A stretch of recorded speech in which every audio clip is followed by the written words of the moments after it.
কেন্দ্র শুরু করে গণনা কেন্দ্র পর্যন্ত ঝুট ঝামেলা মারপিট করায় আরাবুল সে জেল খাটছে, শওকত মোল্লা ভয় করছে।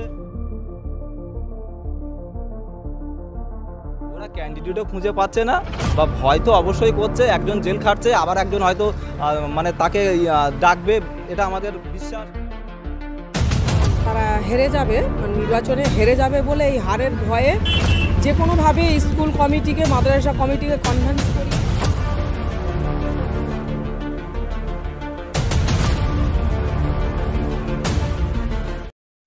কি বলবেন, স্কুল বোর্ডে দেখলাম ফুরফুরা শরীফে 6-6 পেয়ে চাইছে, তারপরে যে ভাঙড়ে হাতিশালাতে মাদ্রাসা ভোট, সেই মাদ্রাসা ভোটে দেখছি আজকে নমিনেশন করার দিন, কিন্তু আজকে নমিনেশন হয়নি। কি বলবেন? আজকে নমিনেশন হয়নি কো প্রশাসনের কথা ওরা উল্লেখ করছে অনেক জায়গায়, বা মাদ্রাসা বোর্ডে যারা কাউন্সিলর যারা আছে তাদের কথা উল্লেখ করছে যে ওদের যেটা বক্তব্য যে আমাদের প্রশাসন ঠিকভাবে দিতে পারবো না বা পরীক্ষা হচ্ছে, এইভাবে তারা বলে 6 মাস ইলেকশনটা পিছিয়ে দেওয়ার পরিকল্পনা করছে। কিন্তু আমরা জানি এটা সম্পূর্ণ মিথ্যা কথা। তারা যে ভয় তারা পাচ্ছে, আপনারা দেখেছেন 21শে জানুয়ারি আমাদের ভাঙড়ে মেলার মাঠে যে ঐক্যবদ্ধভাবে যে আইএসএফ যে মিছিল করেছে, ওখানে যে সমাবেশ করেছে, তা থেকে তারা ভয় পেয়েছে। বা আমাদের এর আগে কয়েকদিন আগে দেখেছো যে এই সব নমিনেশন কেন্দ্র শুরু করে গণনা কেন্দ্র পর্যন্ত ঝুট ঝামেলা মারপিট করায় আরাবুল সে জেল খাটছে, শওকত মোল্লা ভয় করছে যে মানে ভাঙড়ে আইএসএফের আঁতুরঘাট ভাঙড়ে এরা বুঝিয়ে দেবে। কারণ আমাদের যে কয়েক জায়গায় স্কুল ভোট হয়েছে আমাদের নিঃসন্দেহে ভালো রেজাল্ট হয়েছে, এখানে আমরা জিতবো। এতে ওরা এখানে ক্যান্ডিডেট খুঁজে পাচ্ছে না, যার কারণে ওরা ইলেকশনটা পরিকল্পনাভাবে প্রশাসনের নাম সামনে এনে বা আরও কাউন্সিলরের মাদ্রাসা বোর্ডের কাউন্সিলের নাম সামনে এনে ওরা ইলেকশনটা পিছিয়ে নিয়ে যাওয়ার পরিকল্পনা। তৃণমূলটা দাবি করছে যে সামনে পরীক্ষা আছে, কিন্তু পরীক্ষা তো 27 তারিখে শেষ, ভোট তো হচ্ছে 3 তারিখে। যদি আজকে নমিনেশন হতো তাহলে ভোট 3 তারিখে হতো, তাহলে ভয় পেয়েছে কি আইএসএফের থেকে? কি বলবেন? না ওদের প্রার্থী নেই বলে এই করছে? ওরা ক্যান্ডিডেটও খুঁজে পাচ্ছে না বা ভয় তো অবশ্যই করছে, একজন জেল খাটছে আবার একজন হয়তো মানে তাকে ডাকবে, এটা আমাদের বিশ্বাস। কারণ এটা নূতন করে বলার কিছু অবকাশ রাখে না। যেভাবে নমিনেশন কেন্দ্র থেকে শুরু করে গণনা পর্যন্ত যে সাধারণ মানুষের উপরে রোরাল চালিয়েছে বা তারা গণহত্যা করেছে, তারা জানে একের পর এক তদন্ত হবে। আমাদের সম্মানীয় বিধায়ক আমাদের নওশাদ সিদ্দিক ভাইজান, আমাদের প্রাণপ্রিয় ভাইজান যেভাবে হাইকোর্টে কেস লড়ছে, তারা জানে আইনের মাধ্যমে কলমের মাধ্যমে তাদের শাস্তি দেওয়া হবে, তার ভয়ে তারা পিছিয়ে যাচ্ছে। কি বলবেন, আজকে তো 19 তারিখ হাতিশালা মাদ্রাসাতে নমিনেশনের আজকে দিন, বিষয়টা কি একটু খুলে বলবেন? নমিনেশন কি হয়েছে না কোনো কি ক্যান্সেল হলো একটু জানাবেন?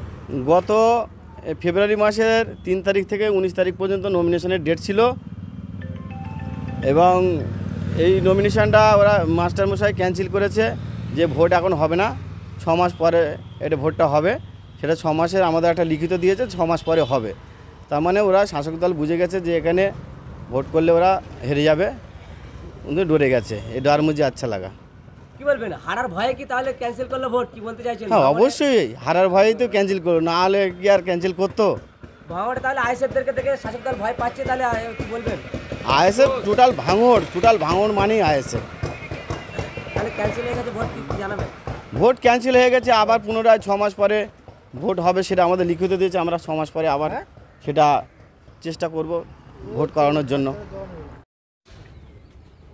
আজকে হাতিশালাতে আইএসএফের কিছু প্রতিনিধি দল গিয়েছিল মাদ্রাসা বোর্ডের নমিনেশন করার উদ্দেশ্যে, কিন্তু শোনা গিয়েছে ক্যান্সেল করা হয়েছে।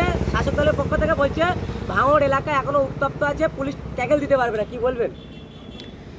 দেখুন, প্রথমত কথা হচ্ছে যে মাদ্রাসা কমিটিগুলো নির্বাচন হওয়ার কথা, কম বেশি ভাঙড় বিধানসভায় সব কম বেশি মাদ্রাসাগুলোতে সেই নির্বাচন থেকে অংশ নিতে তারা হেরে যাবে, নির্বাচনে হেরে যাবে বলে এই হারের ভয়ে যে কোনোভাবে স্কুল কমিটিকে মাদ্রাসা কমিটিকে কনভিন্স করিয়ে সেই ইলেকশনটা পিছিয়ে দেওয়া হচ্ছে। কি বলবেন, ভাঙড়ে বেঙ্গল পুলিশ থেকে কলকাতা পুলিশ করা হলো, কলকাতা পুলিশ করা হলো বলে কি শাসক দলে কোনো পুলিশের প্রোটেকশন বা পুলিশের কোনো সাপোর্ট পাবে না বলে কি ভোট পিছিয়ে দেওয়া হলো? কি বলবেন? দেখুন, কলকাতা পুলিশ চেষ্টা করছে শান্তি বজায় রাখার, আর শাসক দলের কাজ হচ্ছে তো শান্তি বিঘ্নিত করা। সেই জায়গায় প্রশাসনের দায়িত্ব পালন করবে। আমরা প্রশাসনের কাছে আস্থা রেখেছি, আশা করছি যে নিরপেক্ষতার সঙ্গে কাজ করবে, দক্ষতার সঙ্গে কাজ করবে। যে কলকাতা পুলিশের দীর্ঘদিনের একটা রেপুটেশন আছে, সেটাকে কখনো কালিমালিপ্ত হতে দেবে না, এই আশাটা আমরা করছি।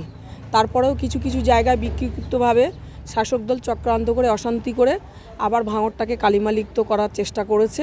এটার আমরা তীব্র নিন্দা জানাই। সেখানে প্রশাসন যথেষ্ট তৎপরতার সঙ্গে কাজ করছে, কিন্তু একটা জায়গায় আসলে সব জায়গায় একটা পুলিশ মন্ত্রী হচ্ছে মানে এ রাজ্যের মুখ্যমন্ত্রী, আসলে শাসক দলের হাতে সব ক্ষমতা, যার জন্য কখনো কখনো উঁচ নিচ অনেক কিছু হচ্ছে। আমরা প্রশাসনের কাছে অনুরোধ রেখেছি নিরপেক্ষতার সঙ্গে কাজ করার জন্য।